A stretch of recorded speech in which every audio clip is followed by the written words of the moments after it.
Steve, thanks for taking the time to join us today. We're talking about a subject that's near and dear to my heart, and unfortunately, it's not near and dear to many, both institutional and individual investors' hearts, and we'll get at that. We're here to talk about the numbers. We're here to talk about something that's both recent and topical as far as Steve's concerned, but also it transcends his most recent reporting into a much longer conversation, which I hope we're going to have today. So Steve, welcome. And let's talk about your most recent experience. If you don't mind, let's give the Real Vision audience just a little primer on what got you to look into some of the big Chinese firms' accounting policies and practices.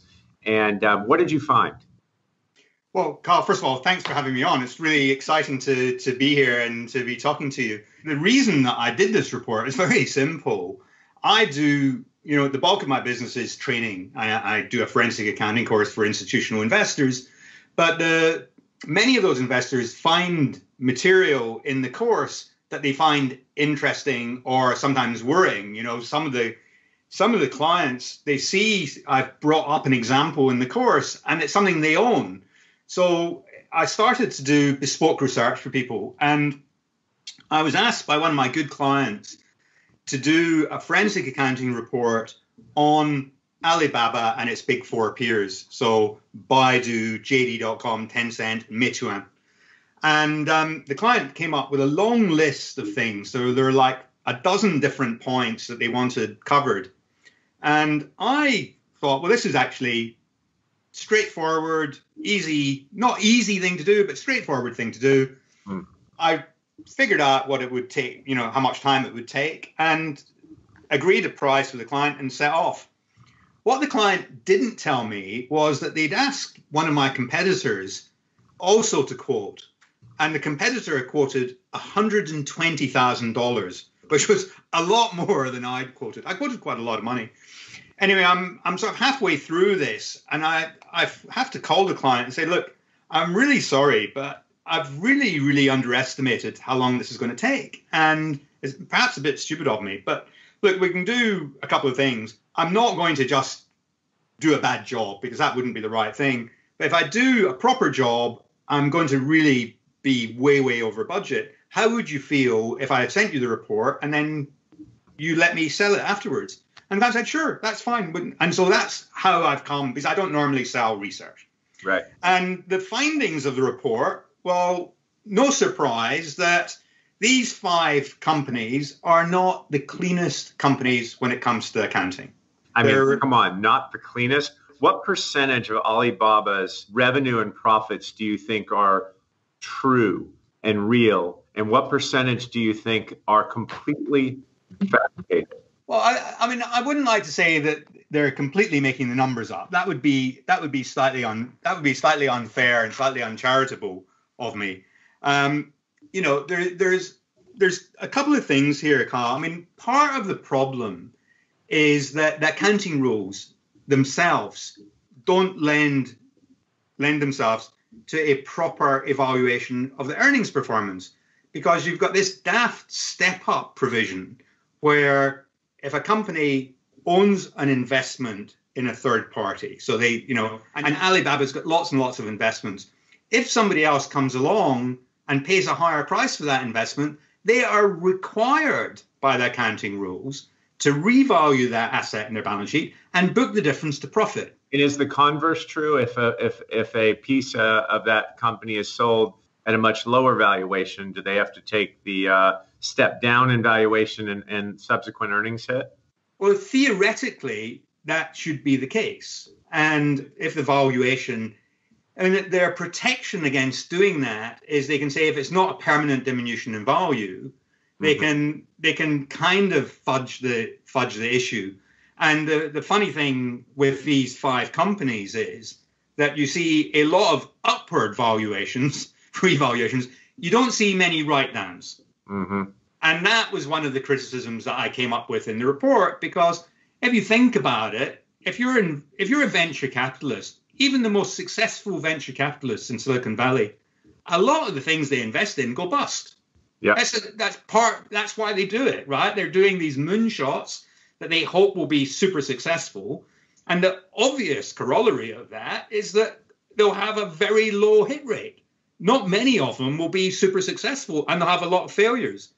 But in China, they don't have a huge number of write-downs. And that, you've got to ask yourself, well, why would that be? Let me rephrase my question, Steve.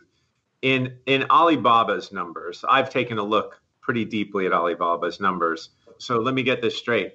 If they have an investment in a private company or even a public company where they have either control or not a controlling position, if the value of that private company moves up, do they record that as revenue to Alibaba? Did they run that straight through the income statement? It goes straight through the income statement.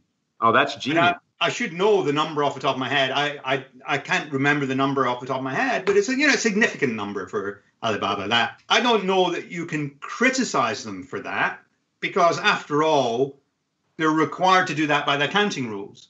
So I think you should really level that criticism at the accountants rather than the company. Which accountants? I've got a great problem with the people that design the accounting standards today, because they seem to be intent on producing a perfect theoretical result without having due regard to people like you and me who have to use the accounts at the end of the day. Mm-hmm. And, a great example of that is the new accounting for leases.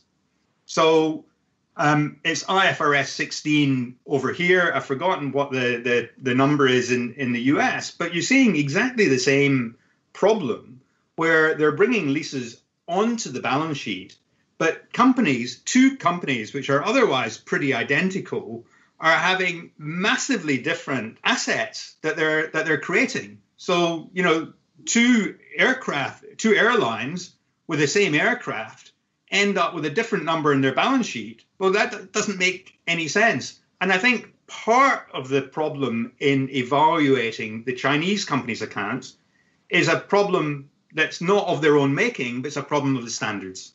So there's kind of an amorphous line between the government per se and the quote private companies in China. We all know that back in 2013, the Obama administration got the SEC and the PCAOB to get together with the CSRC in China, and it kind of gave them the most famous MOU that our accounting oversight board has ever given anyone. And it is, if you think it's a matter of national security, you don't have to submit you or your companies to PCAOB covered audits. And therefore, China decided that every single bit of its data and every single bit of its companies, whether public or whether SOE or, quote, privately held, that are public companies, don't have to submit themselves to audits. So PCAOB covered audits. So when we look at these structures of whether you're looking at Tencent or Baidu or Alibaba or any of the sort, those standards are, quote, number one, they're Chinese standards. They don't adhere to U.S. standards. And so how do you think about, Steve, this difference between a U.S. or let's say Western U.S.-UK standard of accounting versus kind of China's version of its own accounting? Well, I'd feel more comfortable with the American version, if I put it like that. Really? No kidding. The problem with this, Kyle, I think, is that not only is the oversight not what we would expect and desire, and clearly there's no fundamental reason why a Chinese auditor, or indeed some of these companies have auditors that are based in Hong Kong, why they shouldn't be subject to some form of oversight.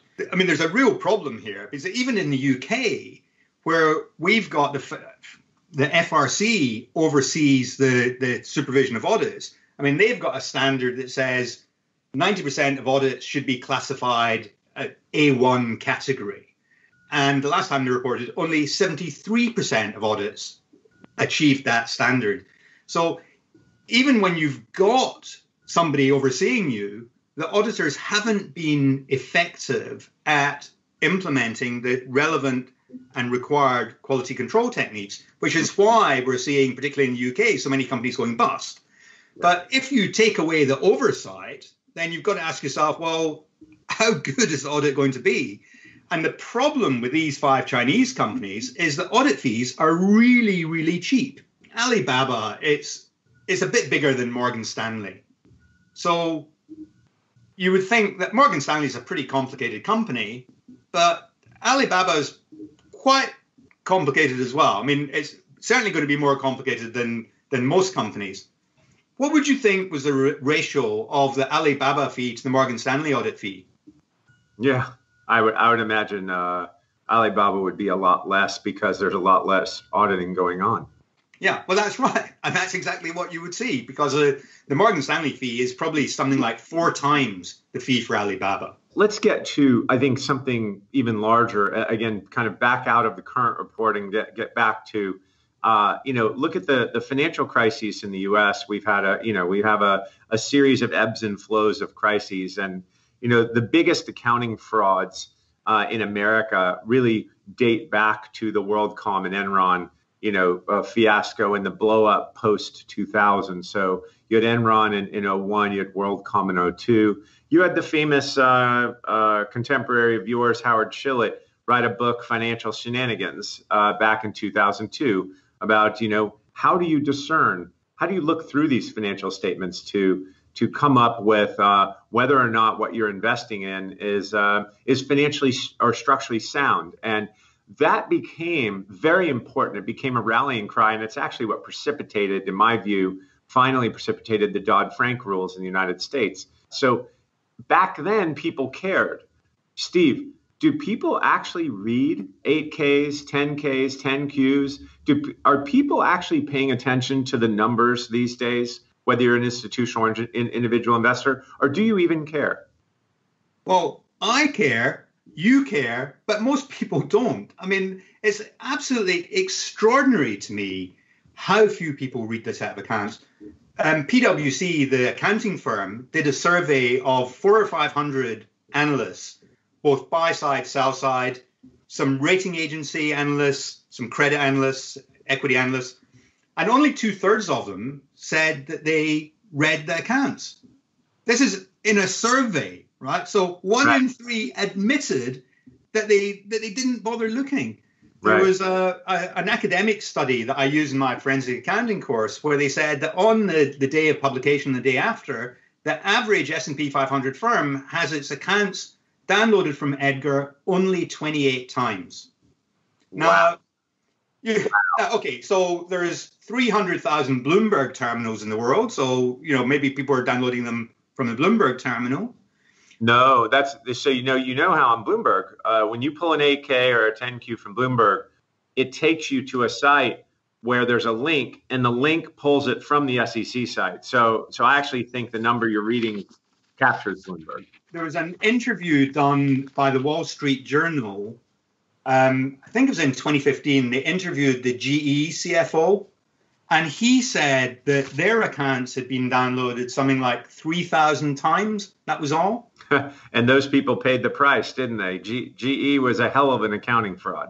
Have you ever looked at the GE accounts? They're, almost incomprehensible. I can understand why people didn't bother downloading them, because when you download them, you couldn't even understand them because they were really, really obscure. It's a simple fact that we're in a bull market and people like to listen to stories. They don't like to look at the numbers. And we know how this ends, right? Yep. And it's funny because you mentioned Enron. There was, over the space of 4 years, there was Enron, there was then WorldCom, Global South, Global Crossing, Q West. Then the following year was Tyco, and I think it was 2003 was Health South. That's right. So in 4 years, you had over $400 billion of market cap evaporated. I don't think that is going to happen again because you've got all these additional controls and oversights in the United States. But that could happen here. And what you could see also in the United States is you could see a whole raft of companies having their earnings base reset. Yeah. Because they're all cheating. Back to something you just said, people aren't downloading Ks and Qs. People that I know that have large investments in many of these companies have never read a full quarterly report. And they do listen to the earnings calls and they listen to the questions the street analysts ask. And, I don't know if individual investors do that or not. It seems to me like there was an intense focus back in that time frame that you and I are talking about, call it 01, 02, 03, 04. There was an intense focus on kind of getting back to the basics and trying to understand accounting because so many people had just lost so much money. And Steve, I would submit to you that until people lose a lot of money, no one's going to care. And, we just had Luckin Coffee, right? We had Sino Forest. We've had many things happen.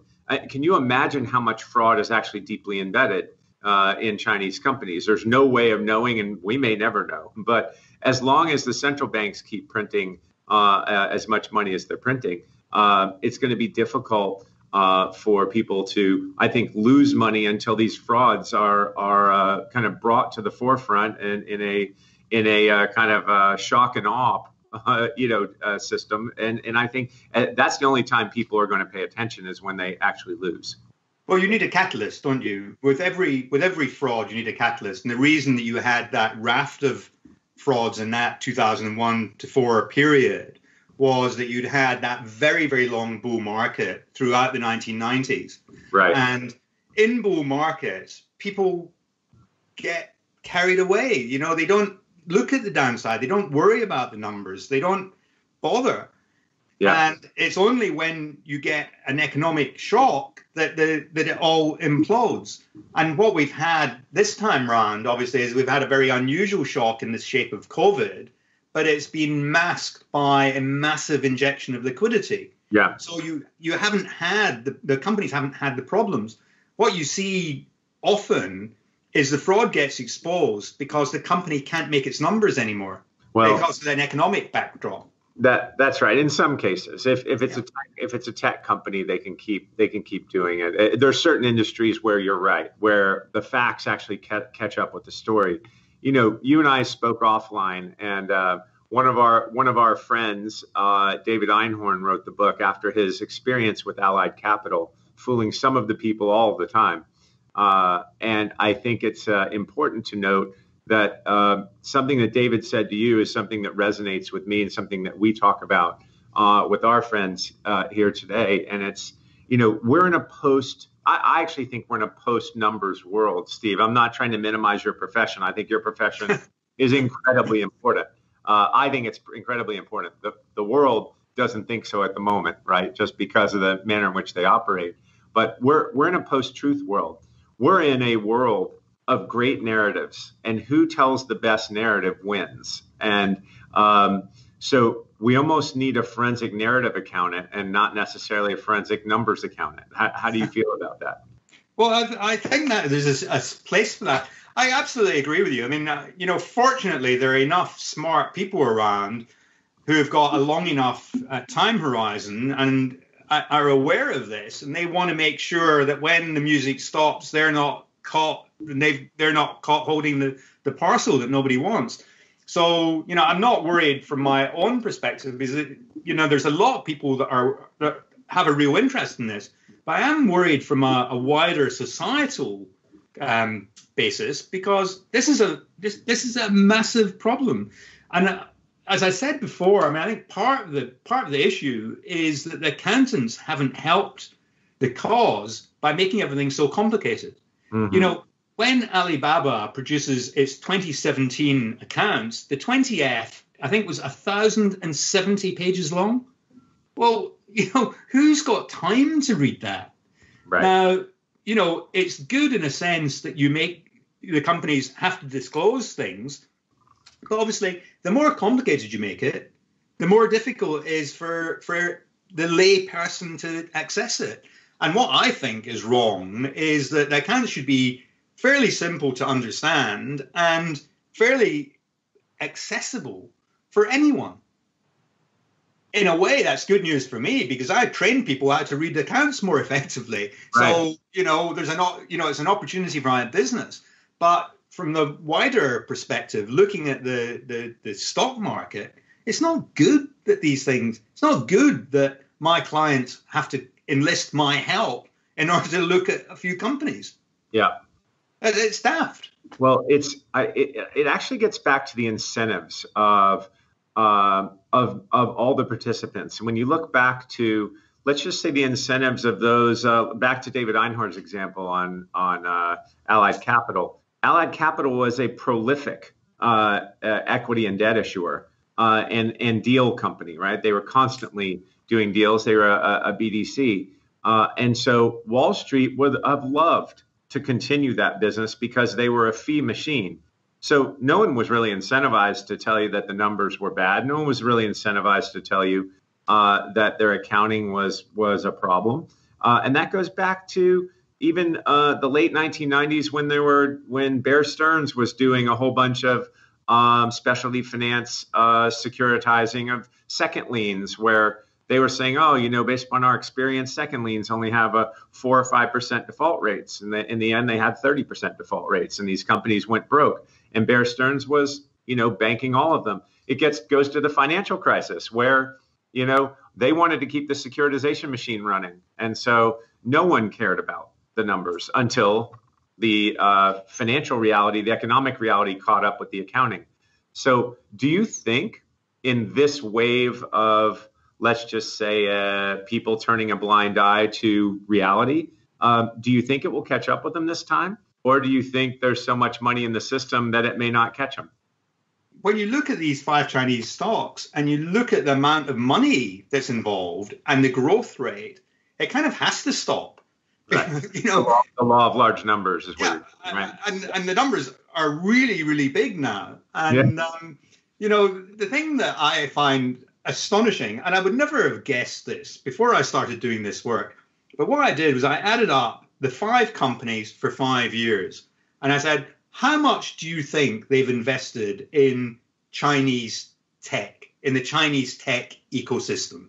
Now, maybe it's not 100% gone to China. Maybe they bought businesses overseas, but they've all put huge amounts of money into startups or, into tech companies that are a bit more developed. The numbers are staggering.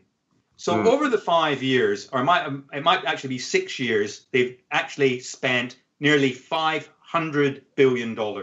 That's 5 vision funds. Think about it. You've got a vision fund a year being injected into the Chinese tech economy. Well, one vision fund spread around the whole world has done quite a lot of damage. Can you imagine how inflated the values became? I mean, it's a perfect point. But what's even more unimaginable is when you look at Alibaba, how did Ant Financial come about? How did the ownership structure of Ant come about? It's not even written about, and we were talking about it being the largest IPO in the history of the world at 35 billion. When they formed Ant Financial, Jack Ma decided that he and the other 17 executives of Alibaba, about this 52%, it's going to be ours. It's just going to be theirs. And the other, call it 48%, well, that'll be Alibaba's. If you're an Alibaba shareholder, you should send a SEAL team to find Jack Ma, and you should go pull him out of wherever he is and interrogate him. That is outright theft. Jack Ma should be in jail. So should all of the other 17 people that run Alibaba.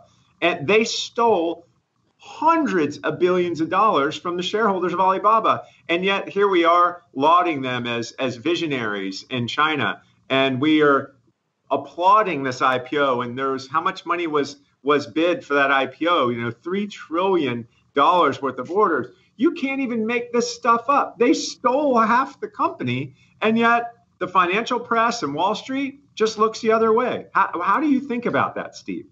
Well, I remember at the time there was quite a bit of commentary asking, well, how the hell can they be doing this? And I mean, you can't say they're not visionaries. They were visionaries. Yeah. They certainly got the better end of the deal, right? I'm a visionary criminal. Yeah. Those guys get rich. They've done an amazing job of applying their own rules and their own procedures and own processes into stocks which are being traded in the United States. It's quite unusual.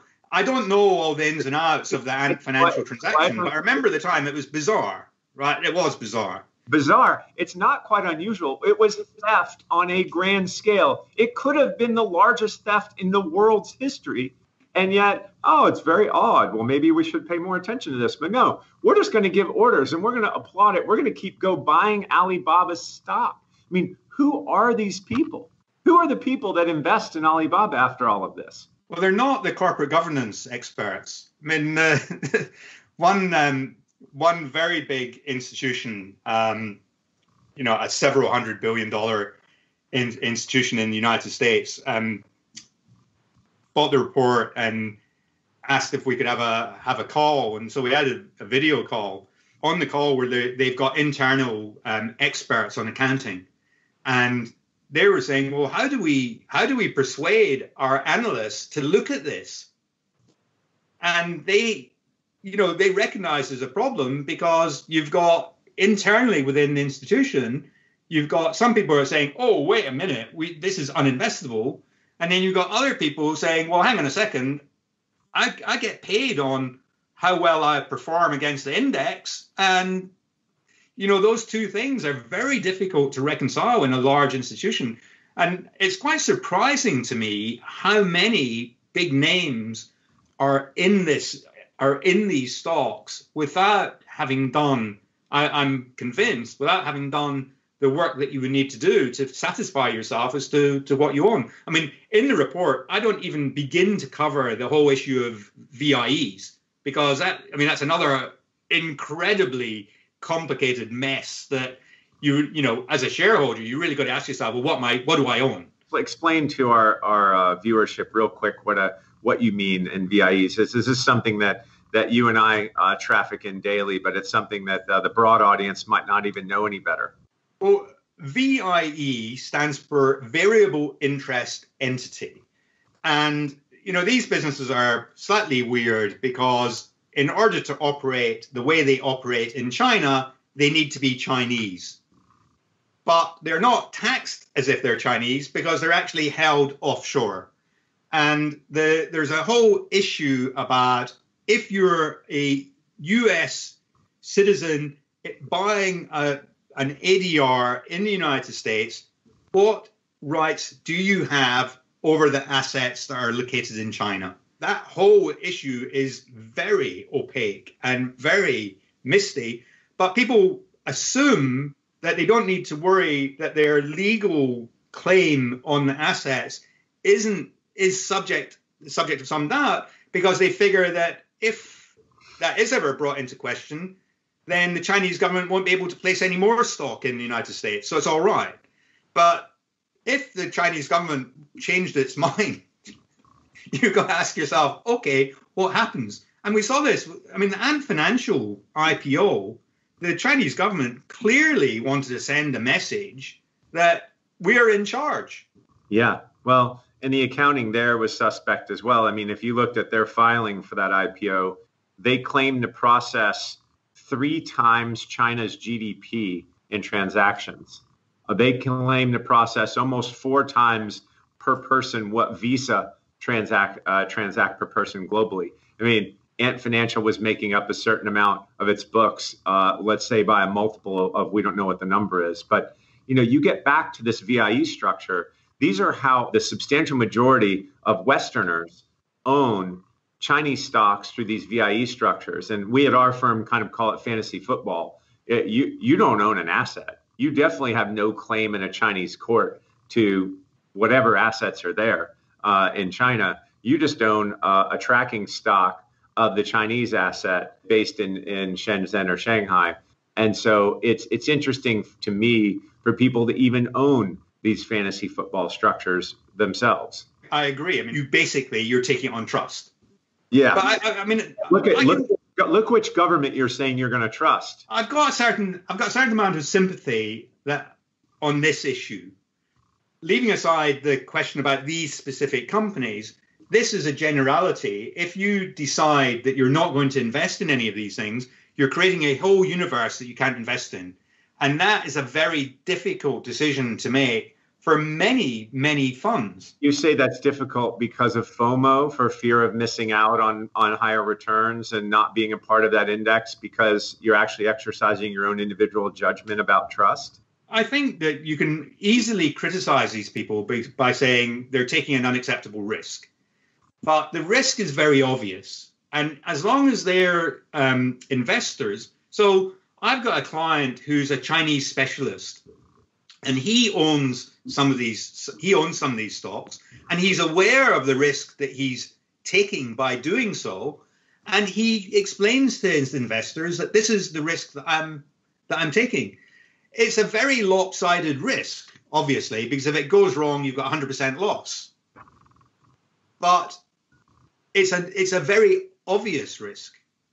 The hidden risk, the latent risk, was the risk that more intrigues me, which is a risk that you're getting. Leave aside the VIE thing. Am I paying the right price for this business?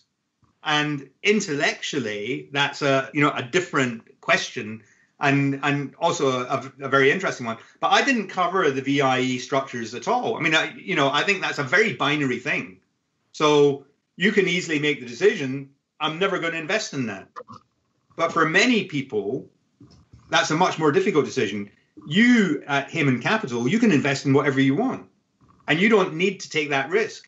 But if you're running a fund that's being measured against a Chinese benchmark, by definition, you're actually being asked to take that risk. And it's very difficult to say no. Yeah, well, imagine being sued in a class action or being in a court of law where the opposition is saying, you are a fiduciary of my capital. And did you realize you were investing in companies that didn't submit themselves to real audits? Did you realize that the accounting reviews showed that the companies were hypothetically making up large portions of their earnings? Did you realize that you owned a structure based in the Cayman Islands that had no real claim on the assets of the Chinese entity anyway? And given your losses, how do you reconcile being a true fiduciary, knowing all of those things? And Steve, the answer is, well, my colleagues were doing it and I was measured against that benchmark, so I kind of had to be there. Okay, that's just not going to work, and you're going to lose every time in court. So if you realize the risks you're taking, you need to be thinking about this for yourself. You need to say, as a educated and moral person, can I make this investment?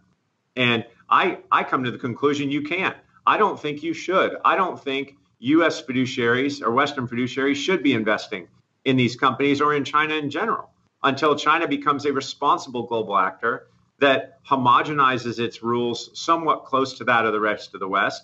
And until then, we should disengage. Now, that sounds hyperbolic, but I think I'm going to end up on the right side of let's say, God in the long term. Well, in a way, I hope you're not right, because I think that would be a very dismal outcome for lots and lots of people. And I think the far better solution would be for the Chinese government to embrace a more open attitude and to say, you know what, we're doing pretty well in China, but we want to have access to these Western capital markets, and therefore we're going to adhere to your rules. Or they should say, you know what, we want to have our own system. We've got plenty of money, so we'll just keep the Chinese companies in the Chinese casino. And the Chinese stock market, I mean, it's so ruled by the retail investor. It's so irrational that these companies can have access to very, very cheap capital. They don't need to come to New York, actually. They actually do, Steve. So if you look at, if you look at SWIFT and you understand that China still has a closed capital account, China desperately needs to attract dollars, euros, yen, and pounds. Without the West, China collapses on the finance side. And so, they have successfully propagated this narrative and this propaganda that they can go it on their own. And I can tell you, if you just look at the current accounts and you look at the flow of Western capital, they can't.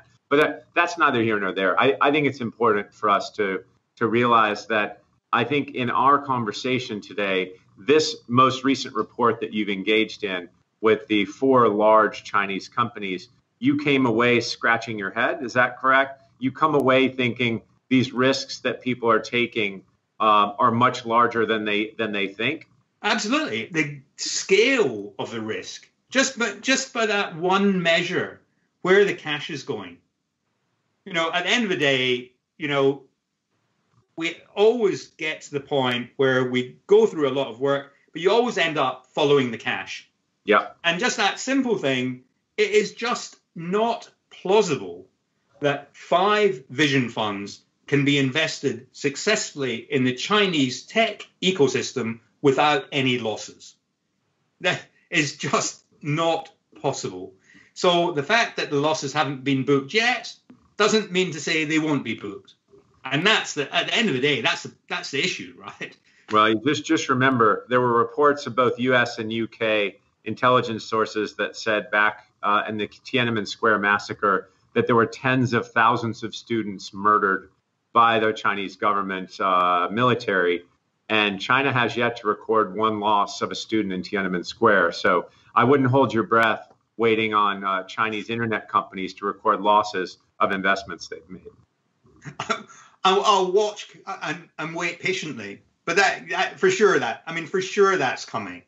And it won't matter whether they actually report them.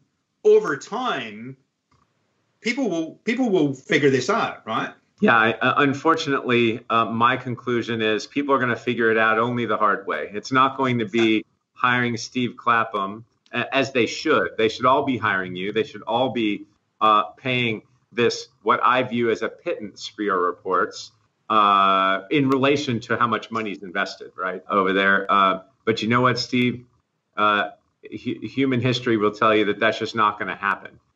They're only going to be calling you, wanting to read your reports and this book that you've recently written, which I'd love to hear a little bit more about. Once they realized that the emperor literally had no clothes and that they were fabricating an enormous amount of these numbers, and that's when they're going to be calling you. That's when you're going to be doing better, not during these heady times of up and to the right. Tell us more about the book that you recently penned. All right. Well, thanks for asking. The book's called The Smart Money Method, How to Pick Stocks Like a Hedge Fund Pro.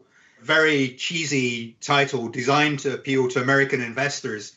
I have this really charming Scottish copywriter who writes my ads, because you can imagine, Kyle, I'm, a dull accounting analyst that likes to sit in a dark room looking at accounts. I'm not the best at B2C marketing. So Joseph produced the title, and the book's quite fun, because what I wanted to do was I wanted to explain to the average lay investor how you processed the execution of a trade, and not a short-term trade, but a proper long-term trade. So a trade that might be over a 3-year period.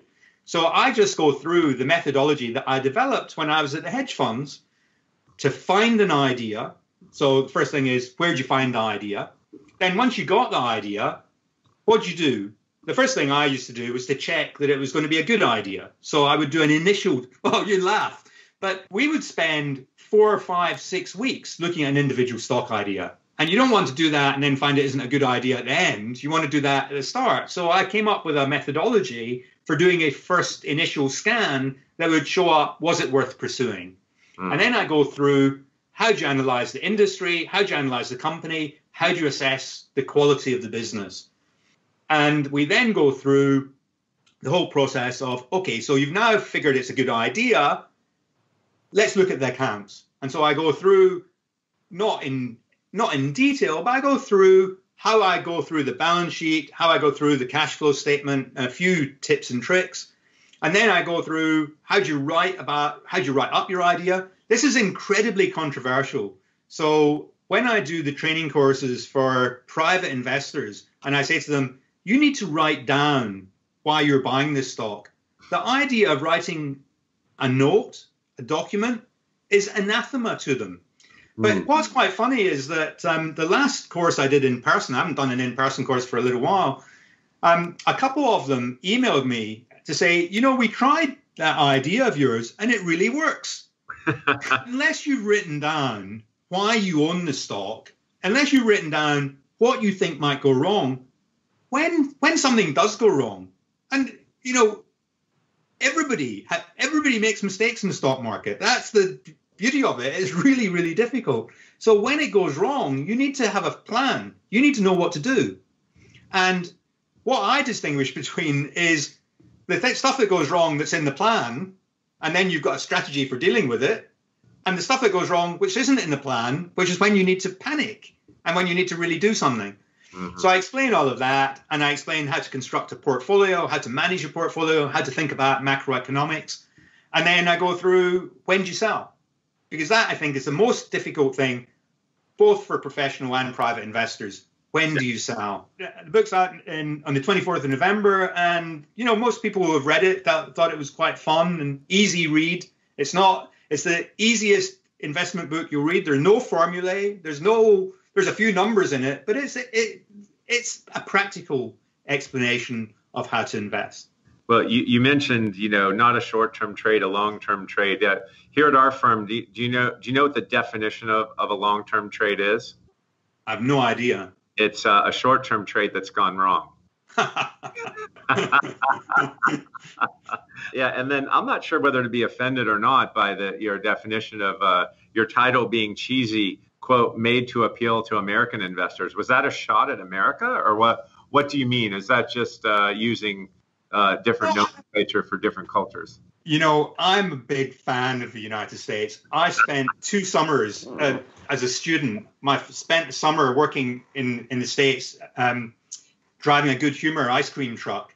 And I fell in love with America from a very young age, and I spend as much time as I can there.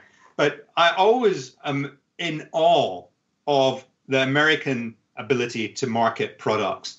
So that, the email that arrives every single day. And, this is a completely new thing for me. Online school, we started it really in February. And so I've had a huge learning curve. It's been absolutely fascinating. But the one thing I can't get is this: how do you sell? How do you market? And the very aggressive American marketing techniques just are very difficult for a Scotsman like me to embrace. Yeah, it's really hard, but they're effective, right? They work. They do. And so I say this cheesy in admiration. I wish that I could do a better job. And so, but I think we did a good job with the title. But the most important thing isn't the marketing. The most important thing is the content. Yeah. Well, we appreciate you taking the time today, Steve. The Real Vision audience should look you up and should pay more attention to the things that you write about, especially this report on the big 4 Chinese internet stocks and how they engage in their accounting trickery. And I think it's important for every investor, whether you're a millennial all the way up to a major portfolio manager or someone that's even retired in their 60s or 70s, paying attention to the numbers is going to matter once again at some point in time.